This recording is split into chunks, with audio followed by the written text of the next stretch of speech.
میں اپنے تمام گناہوں سے توبہ کرتا ہوں، اپنے تمام گناہوں سے توبہ کرتا ہوں، خاص طور سے کفر کا، شرک کا کوئی کام ہم سے سرزد ہوا ہو شرک کا کوئی کام ہم سے سرزد تو ہوا یا اللہ ہم اس سے خصوصی طور سے توبہ کرتے ہیں، خصوصی طور سے توبہ تو ہماری توبہ قبول فرما ہماری توبہ اور ہم سب کو دین پر، ایمان پر ثابت قدم رہنے کی توفیق عطا فرما۔ اور ہم سب کو دین پر، ایمان پر ثابت قدم لا الہ الا اللہ لا الہ الا اللہ محمد الرسول اللہ۔ اللہ تعالیٰ کے سوا ہمارا کوئی خدا نہیں، اللہ تعالیٰ کے سوا ہمارا حضرت محمد صلی اللہ علیہ وسلم محمد صلی اللہ کے سچے رسول ہیں۔ اللہ کے سچے رسول میں دعا کرتا ہوں کہ اللہ پاک اس مجلس کو قبول فرمائے، اور عالی جناب اشفاق صاحب نے بہت ہی شوق اور محبت سے اس مجلس کا اہتمام کیا ہے، اللہ پاک انہیں جزائے خیر عطا فرمائے۔ چلتے چلتے وہی بات پھر دہراتا ہوں، استغفار کی کثرت کیجئے تاکہ گناہوں کے دھبے مٹیں، اور چلتے پھرتے لا الہ الا اللہ پڑھتے رہیے تاکہ جانے انجانے میں اگر کفر کا کوئی کام سرزد ہو گیا تو کم سے کم ایمان تو سلامت رہے۔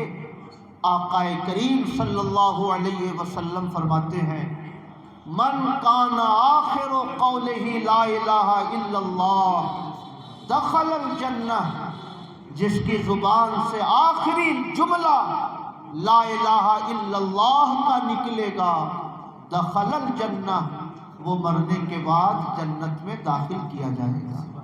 اللہ پاک اس مجلس کو قبول فرمائے اور ہم سب کو ہمیشہ توبہ کی توفیق عطا فرمائے۔ وما علینا الا البلاغ۔ السلام علیکم ورحمۃ اللہ۔